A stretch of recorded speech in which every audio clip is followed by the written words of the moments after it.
August 1945. The war was over, but nobody felt victorious. A rusted iron gate creaked open under the Philippine sun, as trucks rolled in, each one stacked with exhausted Japanese civilians, clerks, and female nurses once loyal to the empire. The air was thick with rot and silence. Flies buzzed over puddles of diesel and sweat. An American MP shouted, "Line up," and rifles lifted not with anger, but with procedure. The women stepped down in pressed uniforms that still carried the smell of camphor and sea salt. For years, they'd served the Emperor's medical corps, patching soldiers on jungle floors. Now they stood in rows, stripped of insignia, their eyes darting between the GIS khaki sleeves and their own trembling hands. One whispered, "We were nurses, not soldiers, but rank meant nothing now." Reports indicate over 20,000 Japanese civilians and female auxiliaries were detained in Allied camps after the surrender, most unarmed, many sick. The camp before them had been built for disease control, not dignity. Barbed wire glinted in the light. Beyond it, crude wooden huts leaned under tar paper roofs. As they were herded through, the soundscape shifted, coughing prisoners, buckets clanging, someone vomiting in the heat. The war had ended, but its smell hadn't. An American corporal watched the line of women pass, keep 'em separated from the men, he muttered, flicking ash into the dust. Inside, a Japanese nurse named Takahashi held her breath. She had seen death in operating tents, but this silence, this defeated waiting, felt worse.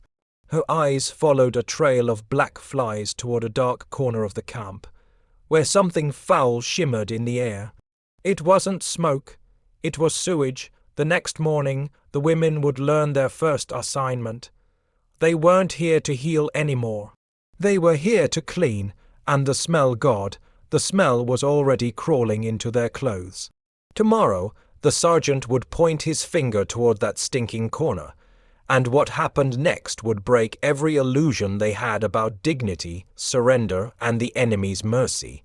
Because when he said, "You clean there," even the flies seemed to pause. The next morning hit like a slap. Wet heat, diesel fumes, and a smell so thick it coated the tongue. A group of Japanese women stood at attention in front of a wooden shack, eyes locked forward. The American sergeant didn't yell. He just pointed, "Over there," he said, "You clean that." The women turned their heads. Behind the shack stood a row of half-gull, apst latrine huts, flies swirling like black smoke, boards slick with human waste. The smell was unbearable. One of the nurses gagged, pressing a hand to her mouth. The sergeant's voice stayed flat. "Sanitation duty, orders." For a long second, no one moved. These were imperial nurses, trained, disciplined, proud. Cleaning enemy latrines wasn't duty. It was humiliation disguised as hygiene. Reports from 1945 show many POW camps had just one latrine for every 40 prisoners, a breeding ground for dysentery, cholera, and resentment. But none of that mattered in this moment. What mattered was obedience, or punishment. A soldier barked, "Move." The metal pails clanged as they were shoved into trembling hands. The ground squelched under their boots. One woman muttered under her breath, "This is how they see us animals." Another corrected her, almost whispering, "No, tools." As they neared the latrines, the air got heavier. The wooden walls oozed with grime, flies buzzing like static. The smell hit again, sweet, rancid, endless. Even the guards stepped back. "We don't do that," one GI laughed. That's their job now. Some of the Japanese women froze. Others began to work mechanically, faces expressionless, as if detachment could erase the shame. The clang of buckets mixed with the hiss of lime powder. It wasn't just dirt being scrubbed. It was identity being stripped clean. From behind the wire fence, a few male POW watched, eyes hollow. One of them said something in Japanese too soft to catch. But Takahashi heard. She looked up, jaw tight, and forced her voice steady. "Do it quickly. Don't let them see us hesitate." An American corporal watching from the shade exhaled smoke. "Guess they ain't as proud as we thought," he said, But his tone wasn't victory, it was discomfort. Something about this scene felt wrong, even to him. As dusk fell, the smell didn't fade. It clung to hair, to skin, to memory, and as the women dumped the last bucket, one whispered, "They call this justice." Metal clanked against wood. Buckets thudded. The stench thickened until it felt like a living thing. Under the noon sun, the Japanese women moved in silence, scooping, scrubbing, and gagging their way through the filth. Each breath burned the throat. The air shimmered with heat and decay.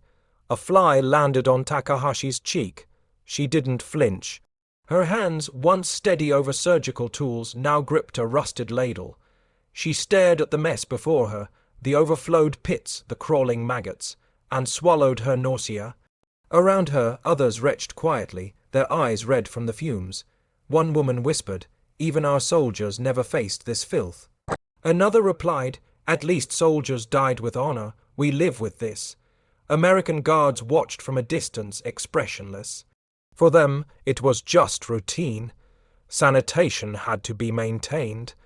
They didn't see humiliation, they saw containment.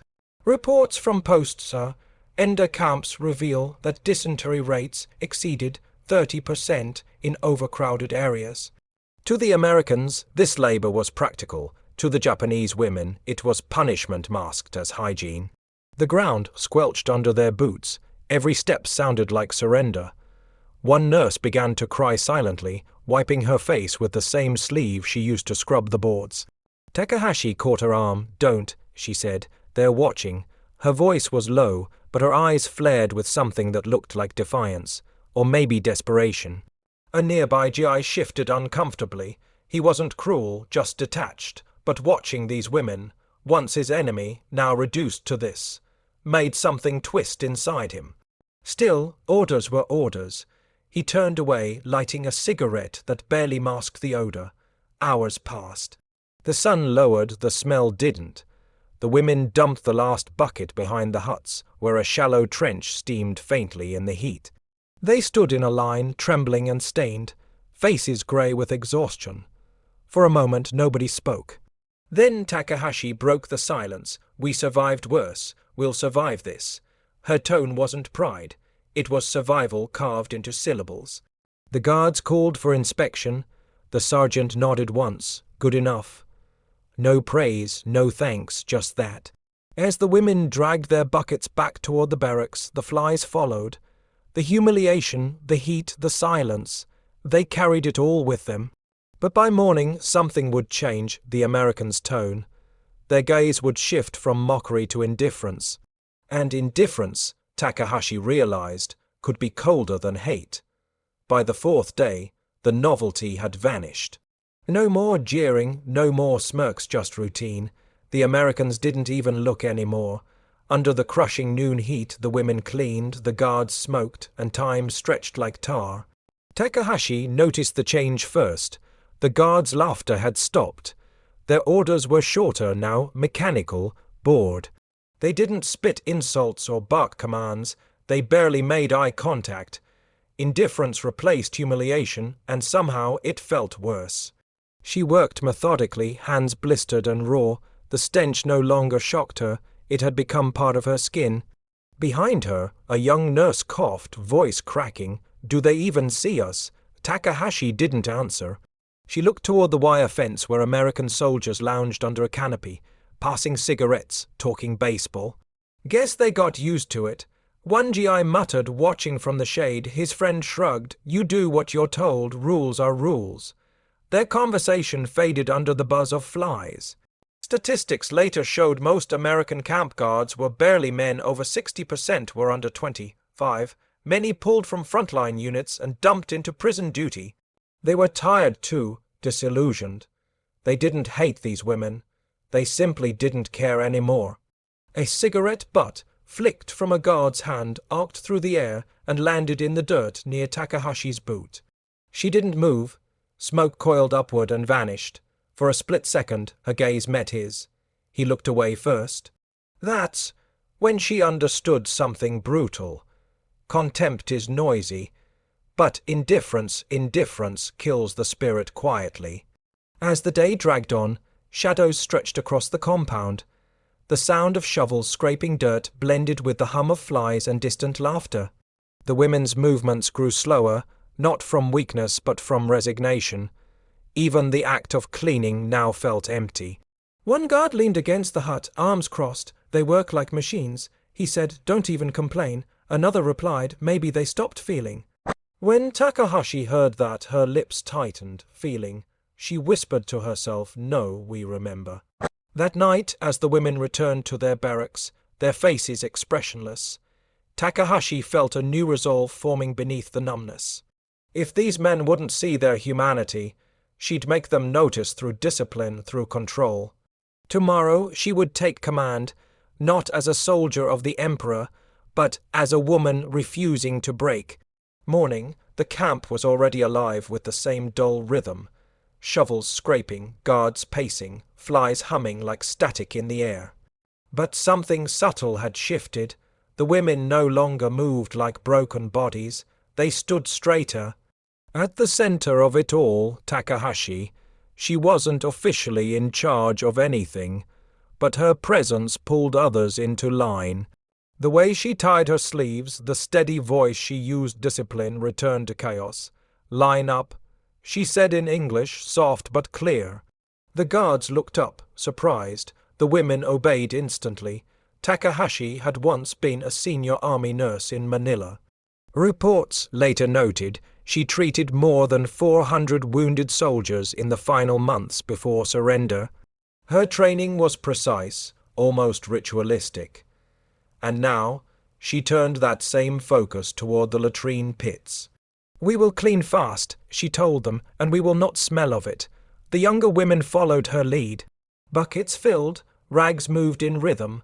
What had been shame now looked like structure. Even the guards noticed the change.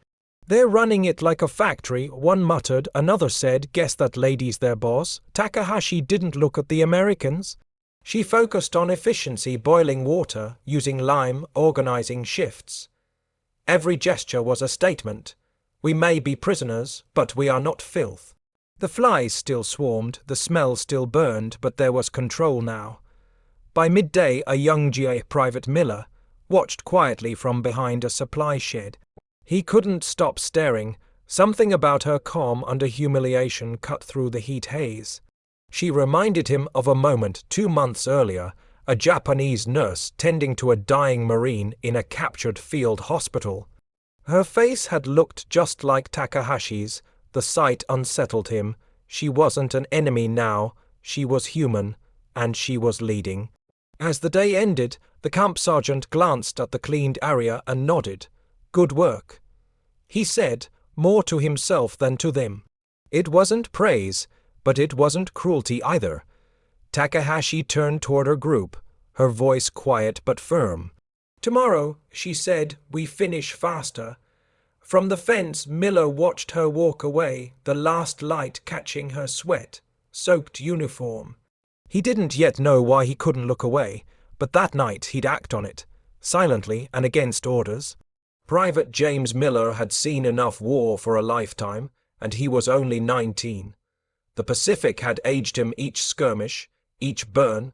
Doubt Village left another layer of quiet behind his eyes.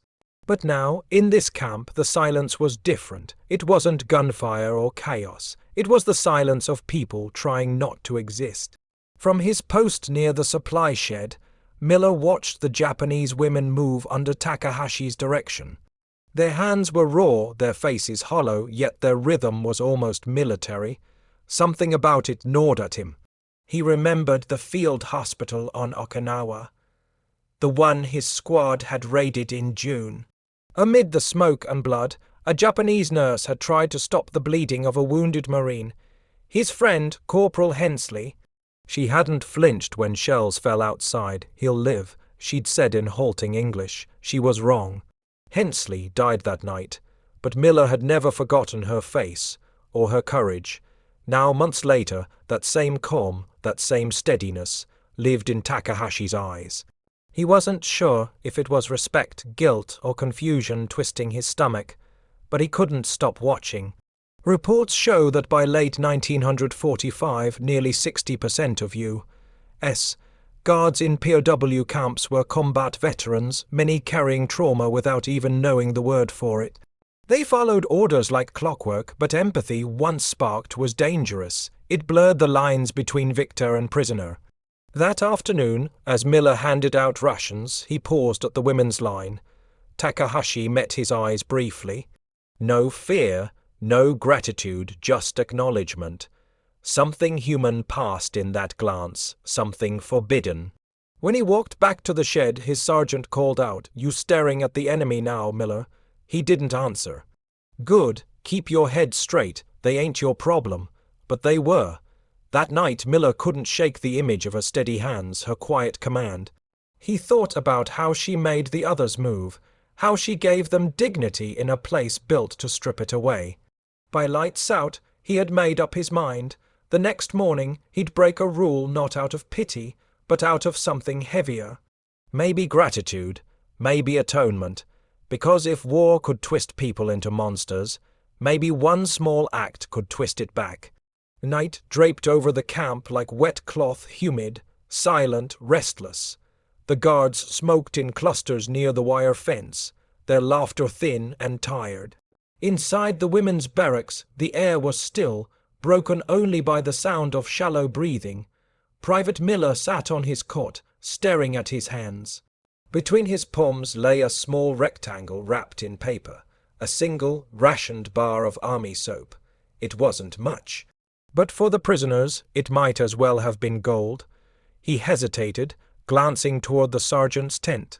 If caught aiding POW, he could face a court-martial, but something in him had already decided. He waited until the camp lights dimmed, then slipped through the shadows. The night smelled of kerosene and earth. A dog barked once, then fell silent. He reached the edge of the women's section and crouched near the fence. From inside, faint murmurs, someone whispering a prayer in Japanese. He set the soap beside the post where they'd fetch water each dawn, then stepped back, heart pounding. Inside the barracks, Takahashi couldn't sleep. The day's filth still clung to her skin, her hands raw from lime. When she rose for air, she saw it, the small package, gleaming faintly in the moonlight. She froze, then slowly picked it up. Her fingers traced the rough paper, the label "Read You," Army Sanitary Issue. She looked around, no one was there. From them, one woman asked groggily. Takahashi didn't answer. She unwrapped it, inhaled the faint chemical scent. Clean, sharp, alien. Something inside her cracked. "They gave us soap," she whispered. "Why?" "Reports show hygiene kits were scarce. 1 per 10 prisoners on average. Yet somehow this one had reached them. It wasn't pity, it was a message or maybe a mistake. The women argued softly. Some called it mockery, others a gift. In the end, Takahashi placed it in the center of their tent. At dawn, they took turns using it, hesitant, almost reverent. The suds felt strange on their skin, the smell unfamiliar but pure. It wasn't the soap itself that mattered, it was what it represented, a fracture in the wall between enemy and less than human. Outside, Miller watched quietly from the perimeter. No one saw him, he didn't need thanks. He only needed to know that for one morning, someone felt clean again. But kindness, even small, spreads faster than disease. By nightfall, word would travel, and so would doubt. By the next evening, the soap had become legend. It sat on a tin plate in the center of the barracks, worn down to a pale oval from too many careful hands. No one spoke loudly about where it came from, but everyone knew. The guards hadn't mentioned it, the sergeant hadn't confiscated it. Somehow it had slipped through the cracks like a secret in plain sight. Takahashi noticed the shift in the air. The women, who had spent days moving like ghosts, now whispered again. A few giggled quietly while washing, as if rediscovering voices they thought were gone. But not everyone saw the soap as mercy. One of the younger nurses glared. "They mock us," she hissed. "They make us clean their waste, then give us something to clean ourselves, as if to say we stink of defeat." Another woman disagreed. "Maybe it means they see us." Takahashi stayed silent. The truth was harder than either version. She didn't know what the gesture meant. It could be kindness, it could be guilt, it could be nothing at all, but it had stirred something dangerous hope. And in a place built to erase dignity, hope could burn hotter than hunger. Outside, the camp's water line trickled through a rusted pipe. Each woman was rationed about 3 gallons a day, barely enough to drink, let alone wash. That night, Takahashi divided what they had into small bowls. Quietly, she said, one at a time. The first splash of clean water on skin felt unreal.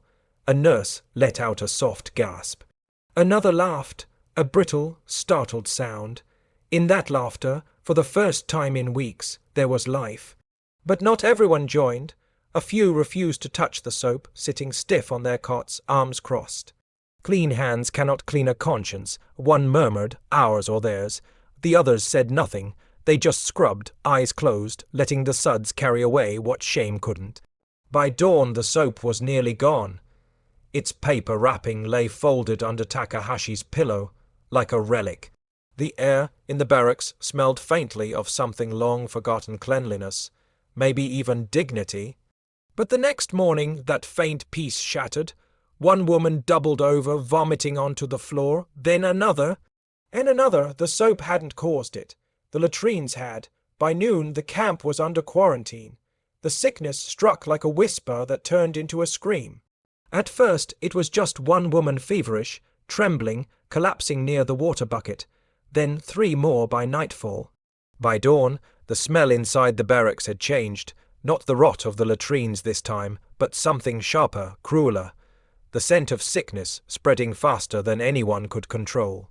Guards shouted orders in confusion, buckets clattered, flies gathered in thick swarms. The women, many trained nurses, recognized the symptoms instantly, violent dysentery. They didn't need doctors to tell them what it meant. Within hours, their bedding turned into a battlefield. Outside, the Americans panicked. They'd seen outbreaks before. Some camps lost over 100 prisoners in just 2 days, reports later showed. One corporal yelled, "Keep them contained. Nobody leaves that section." But isolation was already too late. The disease had no sides, no loyalties. Takahashi didn't wait for permission. She snapped into command, dragging a dying nurse toward the shade. "Boil water," she shouted in Japanese, "clean cloths, anything." She tore strips from her own uniform, dipping them in what little clean water remained. Around her, chaos roared. The guards watched through masks and scarves tied around their faces. They're treating their own. One said, almost amazed. Another muttered, "Hell, they're doing more than we are." The irony hung heavy in the air. Takahashi's hands moved without hesitation, checking pulses, wiping foreheads, comforting the dying. Even in captivity, she became what she had been before, a nurse, a leader. By the second day, over 100 prisoners were infected, 7 dead already. The camp reeked of lime and fear. Miller pushed through the confusion, carrying a crate of water cans. He wasn't supposed to help, but orders blurred when people started dying. Takahashi looked up as he set them down beside her. No words, just a nod, quick and human. She poured water into tin cups, rationing every drop. The sun hammered down. Sweat and sickness mixed on her skin. For a moment, she forgot who the enemy was. When night fell, Miller filed a report to the camp doctor, describing what he'd seen. The Japanese women fighting to save lives, not end them. He ended with 5 words, "They're not what we think." That note would reach Dr. Harris by morning, and everything would start to shift.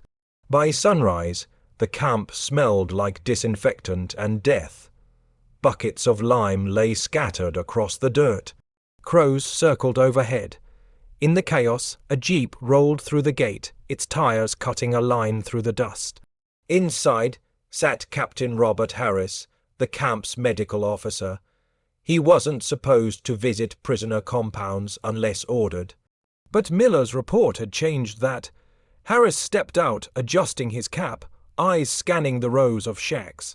"Which one?" he asked. Miller pointed toward the quarantine area, where Takahashi's group worked barefoot in the mud. The sound that met them wasn't panic. It was discipline. The women were boiling water, washing wounds, organizing the sick into neat rows of cots. No guards commanded them. No one shouted. For a moment, Harris just watched. Then he said quietly, "They're running their own hospital." Inside, Takahashi knelt beside a man too weak to lift his head. She poured water into his cracked lips, then turned when Harris entered. Their eyes met, one surgeon, one nurse, both stripped of everything but their craft. "You're in charge here?" Harris asked. She nodded once, for now. He glanced around. Improvised Roman 4 lines from bamboo reeds, rags boiled and reused, medicine bottles rinsed clean and refilled with saline. It was crude, but effective. According to military records, there was 1 doctor for every 600 prisoners in Pacific detention camps. Shortages were brutal, morale lower still. Yet here, in the middle of decay, Harris saw something that looked like competence. Maybe even grace. He turned to Miller. "They're saving lives with nothing." Miller replied quietly, "Yes, sir, ours too." Harris crouched beside Takahashi, examining her work. "Where'd you learn?" "Army Hospital, Manila," she said, before surrender. He nodded, "You're good." She didn't answer. Praise meant little here. But her hands didn't stop moving. By afternoon, Harris filed his own report. It wasn't emotional, but it was clear. Japanese women prisoners performing medical duties beyond expectation. Recommend reassignment to sanitation and medical support detail. When he handed it in, the sergeant frowned. "Sir, they're still the enemy." Harris replied without looking up, "So is dysentery." By nightfall, the paperwork began to move.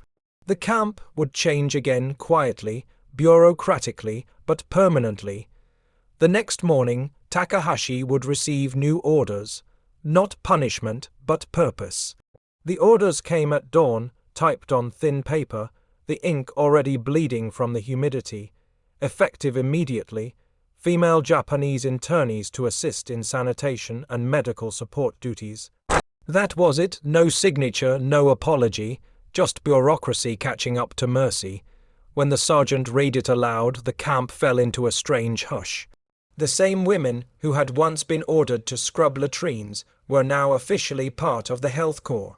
No ranks, no pay, but a new kind of permission, purpose. Takahashi gathered her group near the clinic area, now half, built from scrap wood and salvaged tin.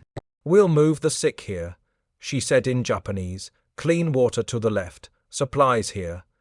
She pointed to every corner like a field commander reclaiming her post. For the first time, the guards didn't interrupt, they just watched. Harris stopped by, sleeves rolled up, clipboard under his arm. "You're running a better operation than most of my men," he said. Takahashi's reply was simple, "We've practiced on worse battlefields."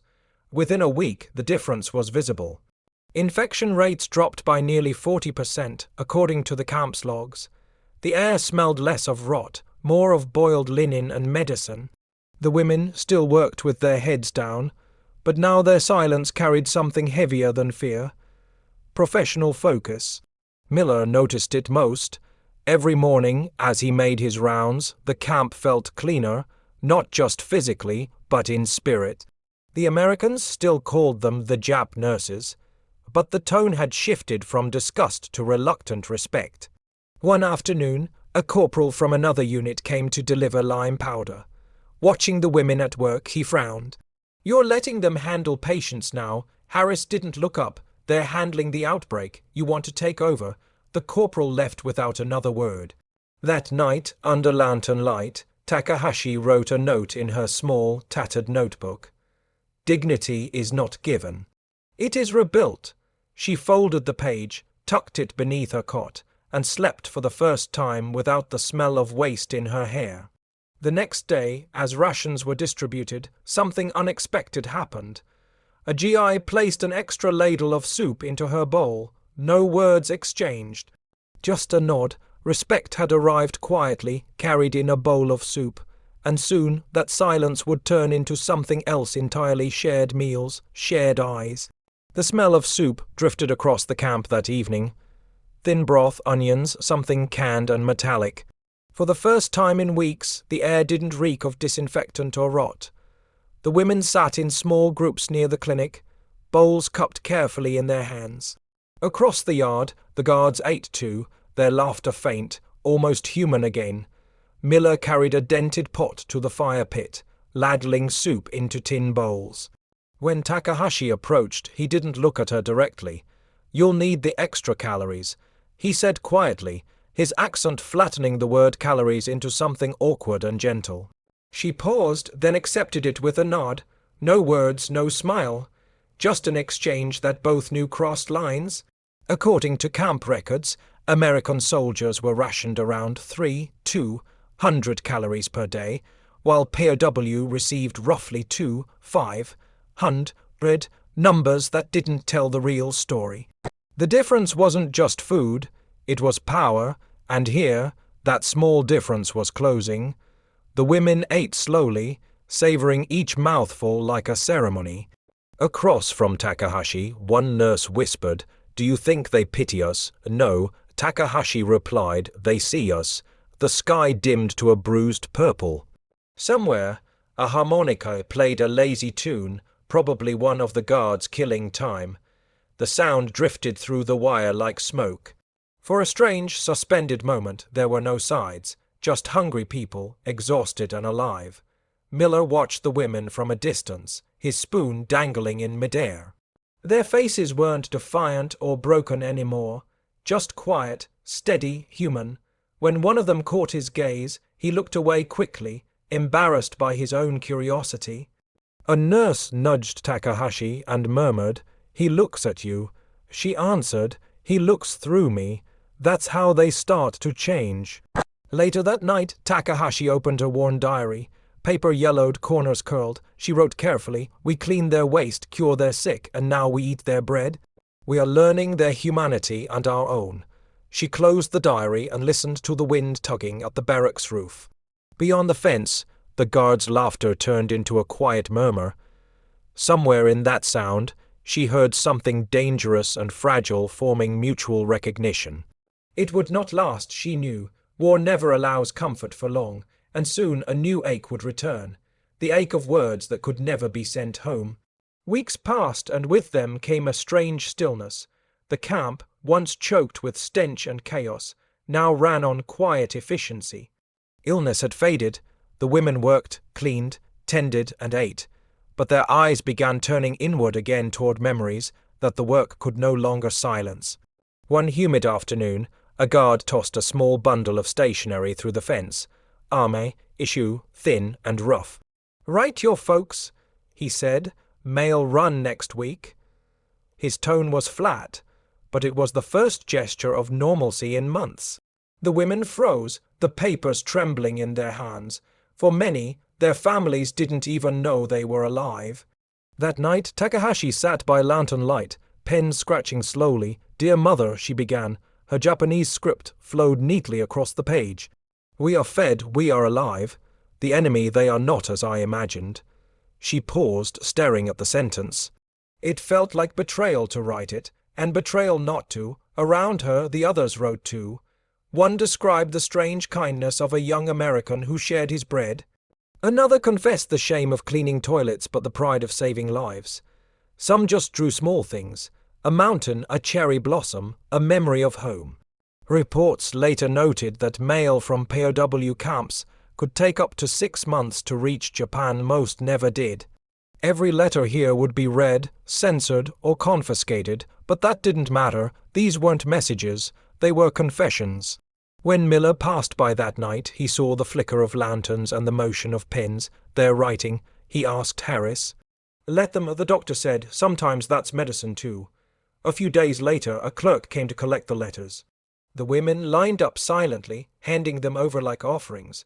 But hours later, the stack sat untouched in the command office, stamped "Hold for review."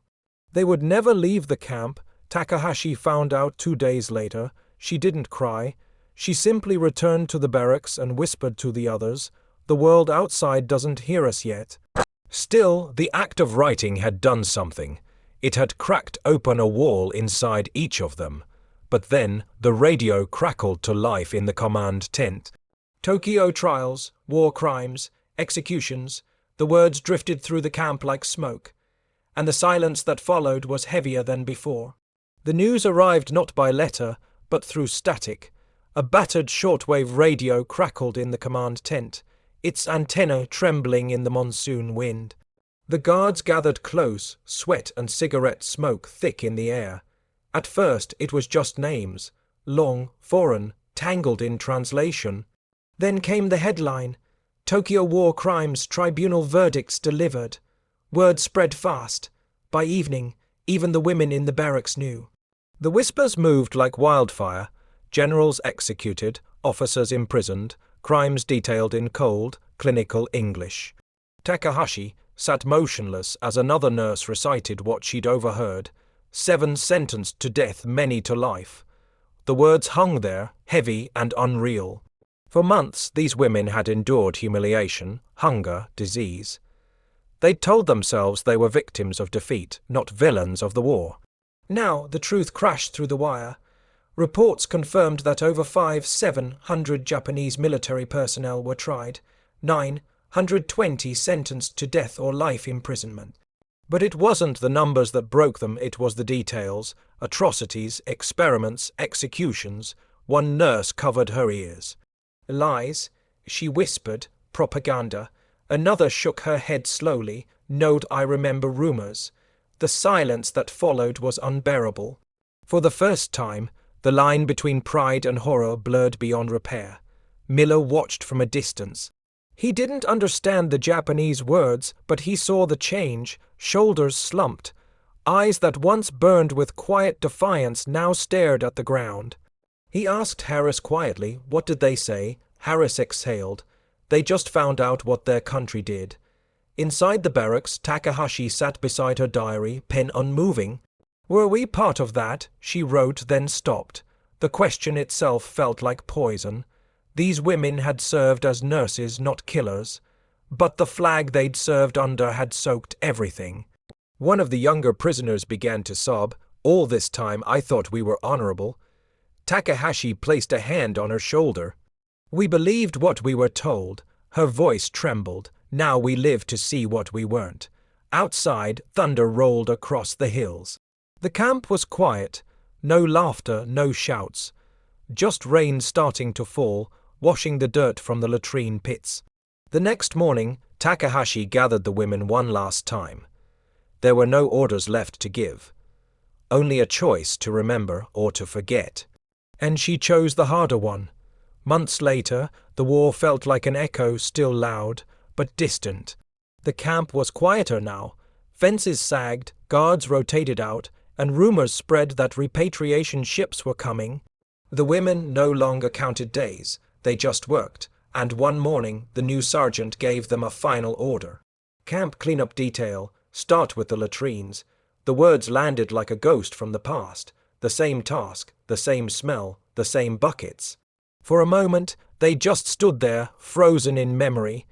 Takahashi looked around the compound. She knew this place better than her own reflection. She took a breath. We'll do it, she said simply. There was no shame this time, no trembling, no anger. They tied their sleeves, filled the pails, and went to work.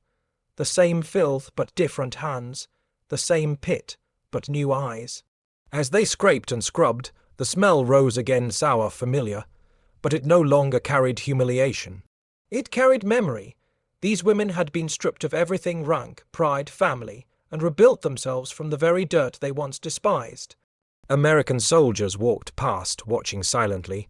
One whispered to another, those women. They never quit. The other nodded. Guess we couldn't either if we were them. By noon, the sun burned white overhead. Takahashi straightened, wiping her face. The trenches were clean, the buckets empty. Behind her, a young nurse smiled faintly. We started here, she said. And we end here. Takahashi nodded. No, she said softly. We end cleaner than we began. Records show that by 1947, more than 30 Japanese women POW were repatriated, shipped back to a homeland in ruins. Many returned to nothing. Families gone, hospitals destroyed. Some never spoke of the camps again. But a few, like Takahashi, left diaries behind, pages smudged with dirt and disinfectant, filled with one recurring line. We survived without hate. That evening, as the sun dipped below the barbed wire, Takahashi stood one last time by the latrine huts. The same flies circled lazily, the same wooden boards creaked under her feet. She closed her eyes, breathed in the fading stink, and whispered, "It's over."